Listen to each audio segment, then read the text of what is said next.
Hello again. In this video, we are going to discuss respecting cultural differences. Wow, this is a huge topic. It's also a very emotional topic because where we come from and who we are is wow. It's our fabric, and when people attack our fabric or who we are, boy, a lot of emotions come to the top. Excuse me. So I've highlighted a couple of things. There's a lot of very interesting uh, statistics, percentages, and all that. I encourage you to read them. You really should read them, but I'm not going to go over them now. You can read as well as I do. I want to get to the concepts and the idea. So here's what I've highlighted for the respecting cultural differences. Visible differences such as skin color are relatively easy to identify. Others are less so. Religion, economic class, mental or physical ability, sexual orientation, age, military experience, learning preferences. These are a few. Uh, was it there? Yeah, physical ability. I'm going to come back to that in a moment. Those are not topical, but we're born into them. Religion, uh, national, they have some deep cultural differences. Our belief system. What do we think the role of a dad is, or a mom is, or a principal, an educator? Our value.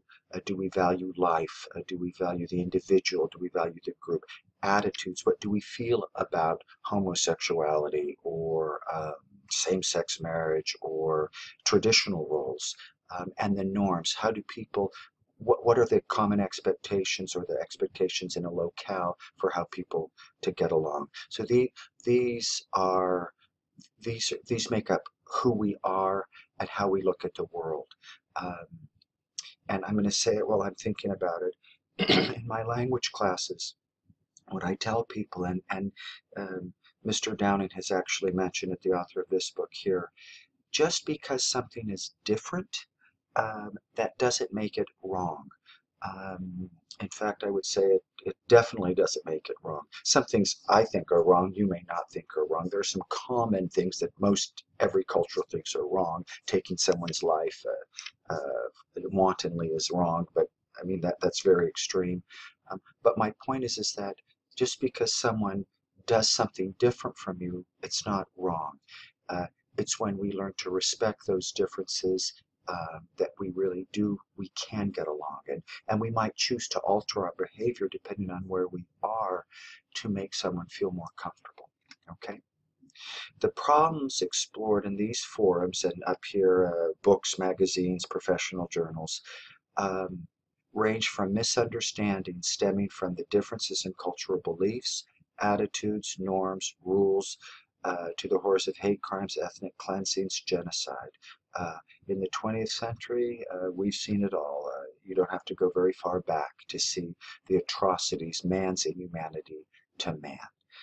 That was the big theme in the 20th century. All right. So what I just said, by themselves, differences are not a problem. They're neither right nor wrong. They're just different.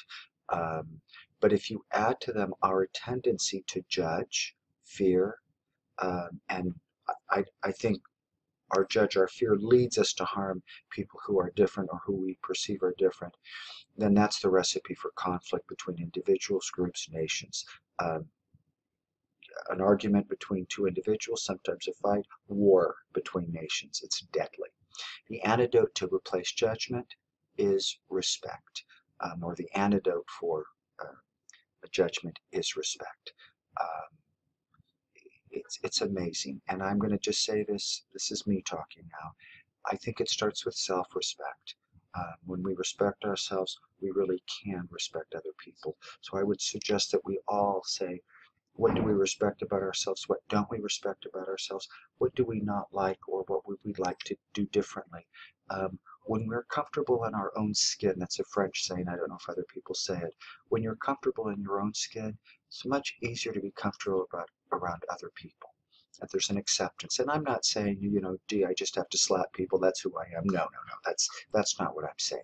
I'm saying that um, um, I have three children. Um, I cannot overlay Ray Cornelius onto three children. They're three individuals. I have to accept them as they are. That doesn't mean I have to agree with them, but I have to accept them. Judgments lead to fear, misunderstandings, conflict, discrimination, oppression, as I said before, war.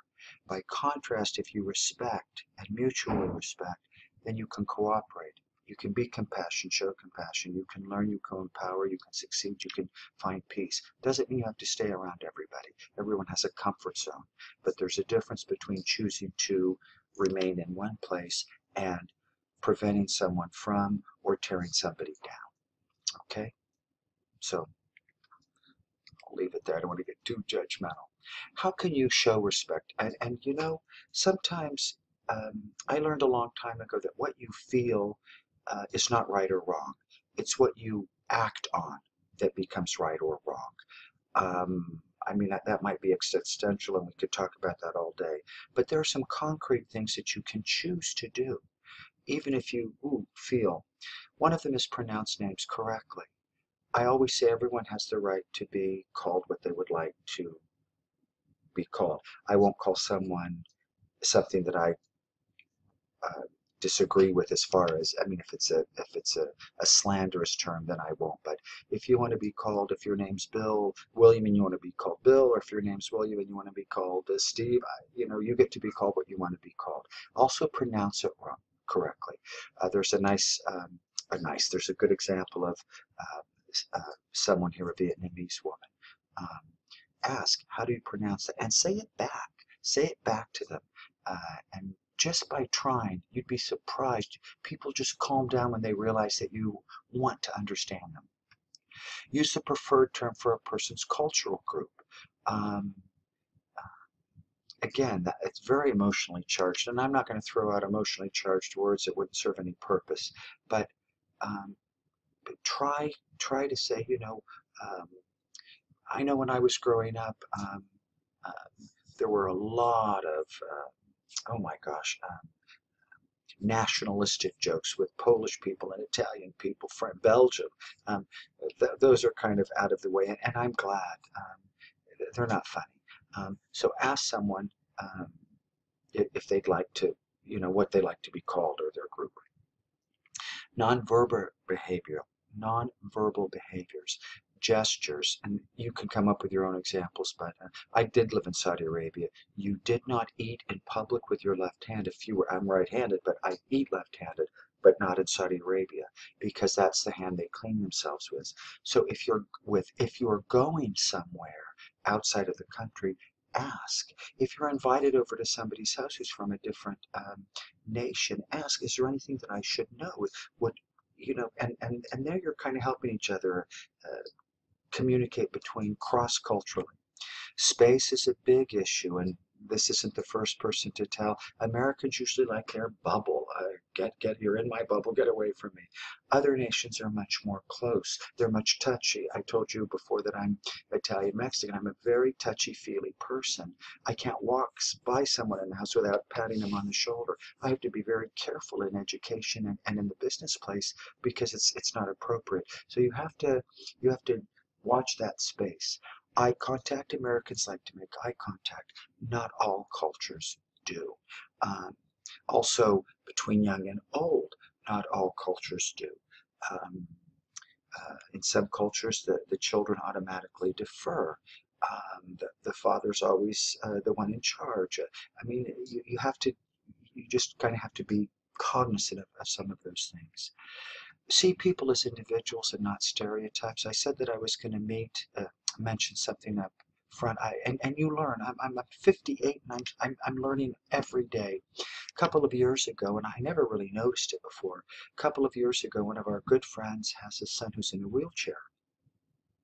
And every time and her son is in his 50s now, at that point he was in his 40s, every time she was with the son, no matter if it was a restaurant, the doctors, people would ask her about her son, and she'd say, what are you asking me for?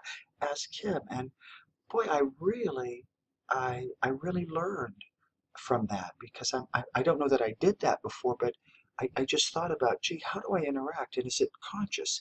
So, and also about if they need help. So, and I'm a nice person, I think, but I ask people, um, if I see them in a wheelchair or in a cane, would you like help with the door? Do you need any help? May I do something for you? And I've got to tell you, every time I do that, the answer is, oh, thank you very much, yes, or no, thank you very much for asking. But I don't automatically jump in. I let them, they're individuals, they have the right to choose. Okay. Avoid the right and wrong game, this term ethnocentrism, because I think it's got to be right, because I do it, it's got to be right. No, no, no, no, no. It's different. Avoid microaggressions. I've never heard of this term before, but I actually worked with it. This is a Jean Moule. He's got to be from a French-speaking country. Of course, that's it, I'm thinking, but an African-American professor at Oregon State University. A good example, I worked with an African-American student worker, uh, just a lovely young lady, and we did a lot of talking, and she was very self-actualized, and we were talking one time, and I don't really know how it came about, but what this man is describing happened to her in a Winn-Dixie. And she said, Ray, you will not ever know how it feels to have someone clutch their purse when you walk by. And oh, my heart just broke. Yeah, so try to be cognizant and conscious of how you're acting. Um, and do advocate for respect. It's just, Mike, we all deserve a chance, and that's why I say I try to, and when I say judge, and maybe it is a judge, but I try to interact with people based on their actions. Um, if someone is rude to me, I'm going to just avoid them. And if they ask me, I'm going to say, well, I feel uncomfortable around you. But it's not my job to jump on everybody. Now, I say that, yes, it's my job to say, excuse me, that's inappropriate behavior if I'm the instructor in a class or the boss in an area. So you want to make sure that you are doing your part. I said before a couple of lectures ago, it's mutual respect. It's a two-way street. Okay, so I think you're going to be doing a journal entry here, and I hope all is going well. Bye-bye.